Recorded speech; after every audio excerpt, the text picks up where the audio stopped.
the battle and make it a better world. Just where you are.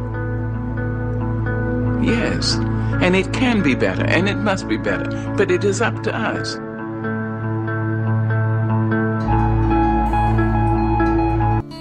Someone once asked me if I pray because it makes sense, and I said, no, I don't pray because it makes sense. I pray because my life doesn't make sense without prayer. I pray to raise myself up and to keep going when I can't even seem to get going. In the middle of life's struggles, there inevitably comes a time in each of our lives when we collapse on the trail or in an office or even stuck in traffic. And prayer, I have found, is a path where there is none. Tears falling long enough can scar rocks, but tears falling on our cheeks can also cause us to bloom. And the wind in your face just might be God blowing you kisses. Your life is a gift. Prayer is a thank you note. So put your faith and not your fears in charge, and may you never forget that God is never so with you as when you feel alone.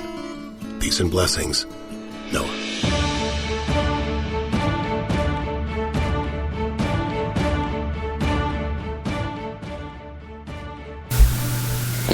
We are back with you. It's in the Village with Anselm Marjorie in the South Orange Mayport Online Radio Experience. Coming to you every Monday through Friday from 8 to 9:30 p.m. That's 8 to 9:30 p.m. You can reach us here at 973-327-3626. That's 973-327-3626. You can like us on Facebook at facebook.com/SoulMore Radio. That's facebook.com/SoulMore Radio. You can tweet us at SoulMore Radio. That's at SoulMore Radio. You can also send us your email at soulmore.org@gmail.com. That's soulmore.org@gmail.com.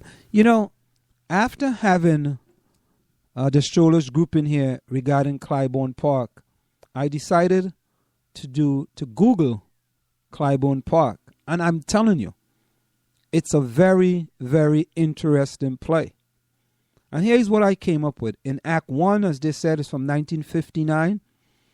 The action begins approximately an hour following Carl Lindener's departure from the Youngers Hamilton Park residence in Raisin in the Sun.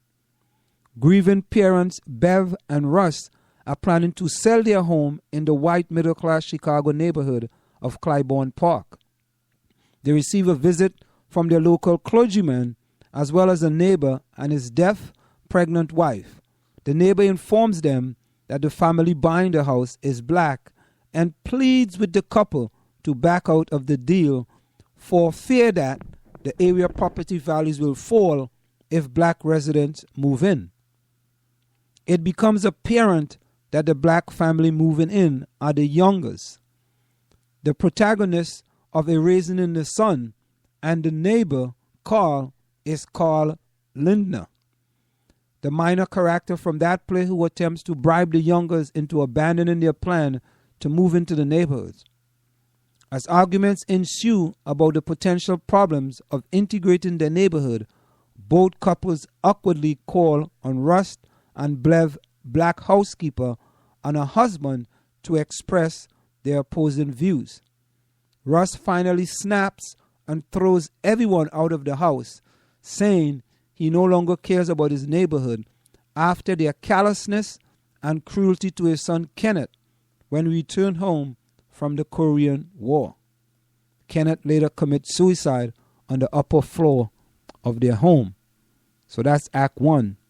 In Act 2, set in the same home as Act 1, the same actors reappear playing different characters. In the intervening 50 years, Clybourne Park has become an all-black neighborhood which is now gentrifying.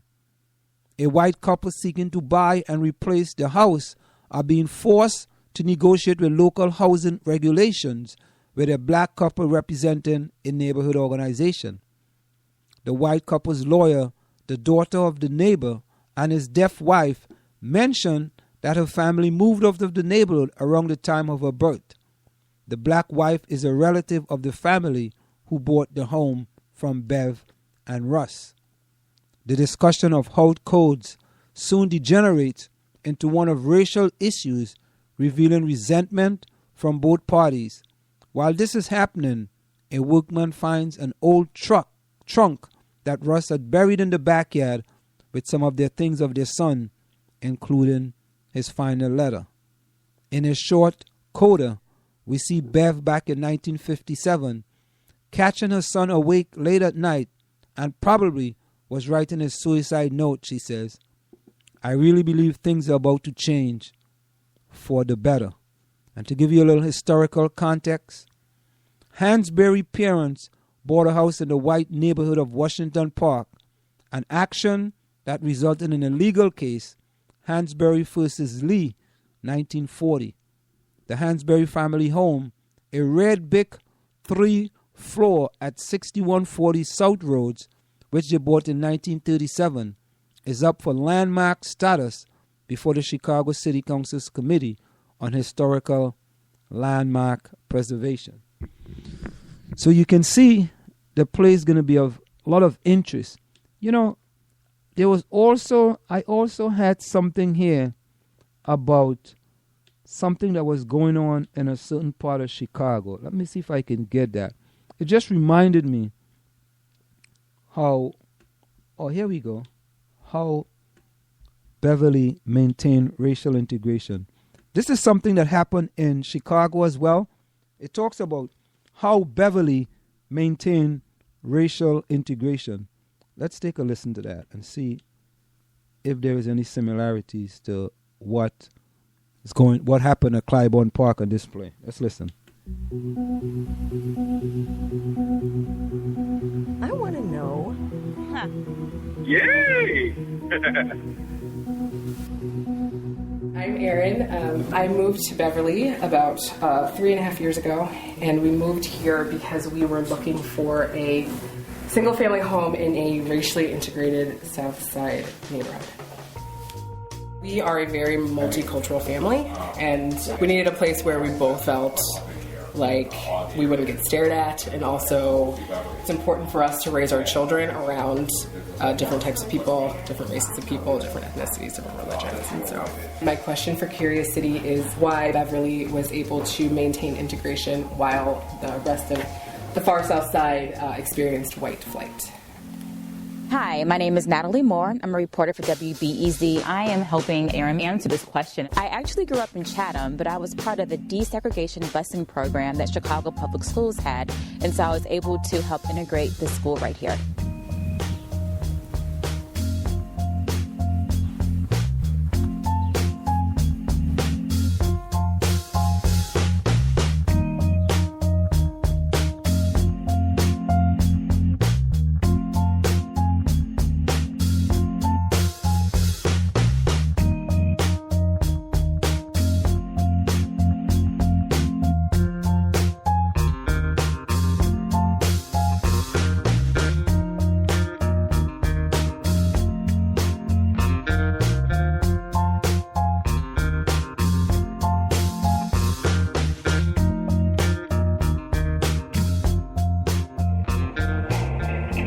Who is my neighbor? Pat Stanton is my neighbor.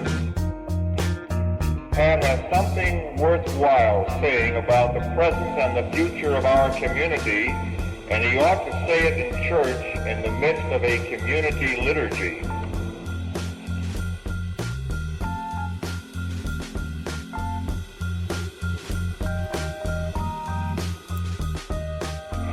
We call this presentation Beverly Now.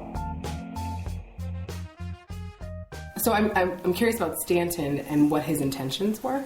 I would say pro-integration. Okay. They were trying to embrace this the best way they could for the neighborhood to embrace it. There are thousands of blacks who want homes, they can afford homes, and certainly they deserve to live where they can afford to. Let's insist that if blacks are going to look in this community, they look throughout the community. The realtors should show homes freely throughout the community so they'll be scattered. Welcome, but scattered. So this is what they were really concerned about, resegregation. So they didn't want there to be black blocks in Beverly, because some real estate agents would keep selling to blacks in areas. Right. And BAPA didn't want blacks consecutively sold houses on the same block. So the solution, obvious. A continuous flow of white buyers competing with black. How? Okay. Clout. Use our clout. Underline 1, 2, 3, 4 times. Yeah. Let's get positive about our community. Let's sell our own community.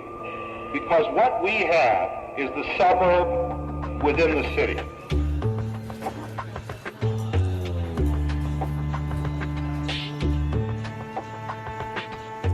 I would love a little more diversity. You know, I think when we say integration, we're talking about black and white people, but the reality is we live in Chicago, which is a huge ethnic population, and they're not all represented here. But as far as the South Side is concerned, this idea of strategic integration, it means something to people, to white people in Beverly in particular, to have integration. And I think for black families who live here also, my hope is that, you know, we feel accepted, I guess, and know that's coming from a genuine place.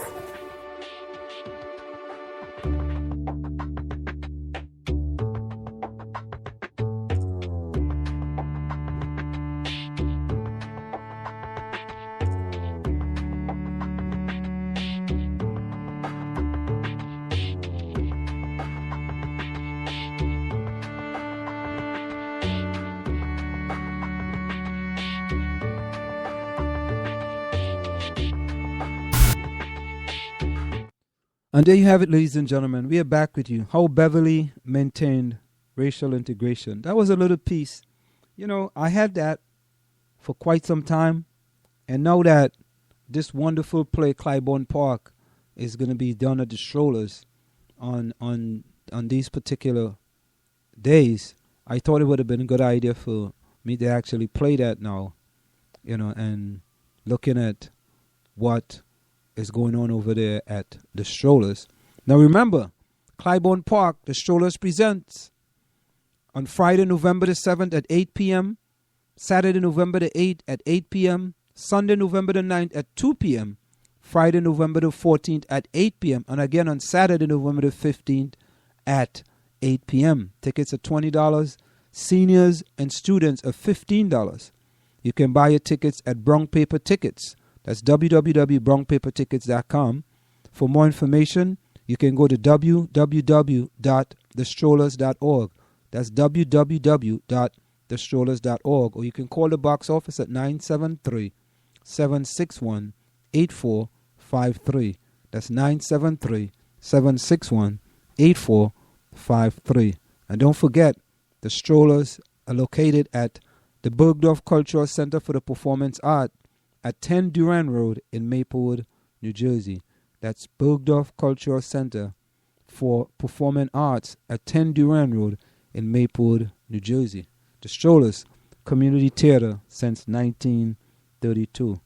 We go for a short break, and when we come back, we're going to wrap up. The Strollers present Bruce Norris's Pulitzer Prize-winning play, Clybourne Park, Fridays and Saturdays, November 7th, 8th, 14th, and 15th at 8 p.m., and Sunday, November 9th at 2 p.m. Sunday matinee will be sign language interpreted for the hearing impaired. All performances at the Bergdorf Center for the Performing Arts, 10 Durand Road, Maplewood. Adult tickets, $20. Student senior, $15. For tickets, call 973-761-8453 or visit our website, www.thestrollers.org. Don't stay at home. Come play with the Strollers. Are you looking for a professional logo design for your website, brand, or business? Then we are the company you are looking for. We are professional graphic designers, and with our skills, we will design a perfect, high-quality logo for you. We work with standout concepts, nice contrasts, and color balance. Please let us know your text for use in logo, web address, color of logo that you want. We will design 3 variations of your logo for you to choose from for only $99.95, with 100% refund of your $99.95 if you're not satisfied. We provide fast delivery and professional design. We also design any size web banner ad for $35. Call us at 347-674-1680. That's 347-674-1680. An operator is standing by to take your call. You're listening to the South Orange Maplewood Online Radio Experience. For more, go to SoMore.org to participate in the discussion. Coming soon, 24 hours a day, 7 days a week, the South Orange Maplewood Online Radio Experience. Want to learn piano for kids? Then I